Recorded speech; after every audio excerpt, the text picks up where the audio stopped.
Today we have a special guest. ఆయన ఒక retired bureaucrat. IPS లాంటి ఒక అత్యున్నతమైన స్థాయికి రావాలి అంటే చాలా హార్డ్షిప్స్ ఉంటాయి. చాలా పెద్ద ఛాలెంజ్, చాలా కష్టం రా అనేవాళ్ళు. అందుకనే ఆ ఛాలెంజ్ తీసుకున్నా. ఇదేదో కష్టం అంటారు, దీని సంగతి తేల్చాలి అని.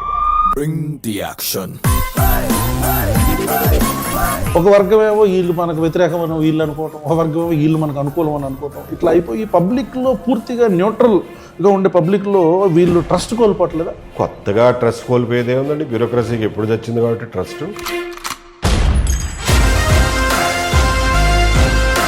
వైఎస్ జగన్మోహన్ రెడ్డి గారు మిమ్మల్ని టార్గెట్ చేశారు. Yes, he did. You are having super partiality towards Chandrababu Naidu and Nara Lokesh and Telugu Desam party personal WhatsApp గ్రూప్స్లో ఉండటం వలన మీ మీద ఈ యొక్క అభిప్రాయం జగన్మోహన్ రెడ్డి గారికి వచ్చింది అనేది ఒక వాదన. మీరేమంటారు దానికి? ఆ రోజుల్లో అంత ఎక్కువే ఉండేవి కావు వాట్సాప్ గ్రూప్. మీరు వాట్సాప్ గ్రూప్స్లో లేరా? అవును, మీరు ఉన్నారు, పార్టిసిపేట్ చేశారు. నేను అది మీకు ఫైన్. మీరు ఇంటెలిజెన్స్ చీఫ్గా ఫెయిల్ అయ్యారు అని ఒక టీడీపీకి సంబంధించిన ఒక పెద్ద నాయకుడు నాతో చెప్పాడు. వారిని నాతో మాట్లాడమని చెప్పి ఒకసారి సజెస్ట్ చేయండి. అప్పట్లో సీఎం గారికి ఏం చెప్పాను, ఏం చెప్పలేదు అనేది. నేను are you being diplomatic? No, I'm not being diplomat, I'm being professional. Chandrababu Naidu garu ఓ పదవి ఇచ్చారు, మీరు దాన్ని తీసుకోవాలా? చిన్న పదవి, నాకు ఇంకా పెద్దది కావాలని మీరు ఎక్స్పెక్ట్ చేశారా? నేను ఏం చేయదలుచుకున్నాను అనే దాని మీద నాకు క్లారిటీ ఉంది. దానికి ఆ ఉద్యోగం సరిపడదు, ఇంకా పెద్ద ఉద్యోగం కావాలి. కాస్ట్ వీలింగ్ ఏబీవీ గారికి బాగా ఉంది. అది కూడా one of the reason YSRCP Jaganmohan Reddy target చేయడానికి ఆయన్ని అనేది ఒక వాదన. నా కాస్ట్ ఫీలింగ్ వల్ల ఎవడో ఒకటి బాధితుడై ఉండాలిగా. నేను 3 ఏళ్ల నుంచి కాదు, 4 ఏళ్ల నుంచి అడుగుతున్నా. నా వల్ల ఇబ్బంది పడిన వాళ్ళు ప్లీజ్ ఎవరైనా వచ్చి చెప్పండి. Shall we take this as a challenge? Yes, take it as a challenge. Tenali police issue road మీద అలా కొట్టడం అనేది, బ్రూటల్గా కొట్టడం అనేది, అది అవుట్ ఆఫ్ లా అనేది నా అభిప్రాయం, మా అభిప్రాయం కూడా. ప్రతిదానికి కేసు పెట్టి లోపలేయటం కాదయా సొల్యూషను.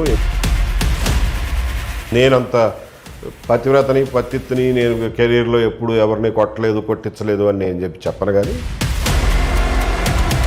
2014లో చంద్రబాబు నాయుడు గారు గెలిచిన తర్వాత మీరు సంబరాలు చేసుకోవచ్చు, తప్పులేదు. మనందరికీ పర్సనల్గా కొన్ని ఇంక్లినేషన్స్ ఉంటాయి. బట్ మీరు ఇందాక అన్నారు ఐఎమ్ బీయింగ్ ప్రొఫెషనల్ అని. Why are you not professional then? ఎక్కడ నేను సెలబ్రేట్ చేసుకుంది మా ఇంట్లోనండి.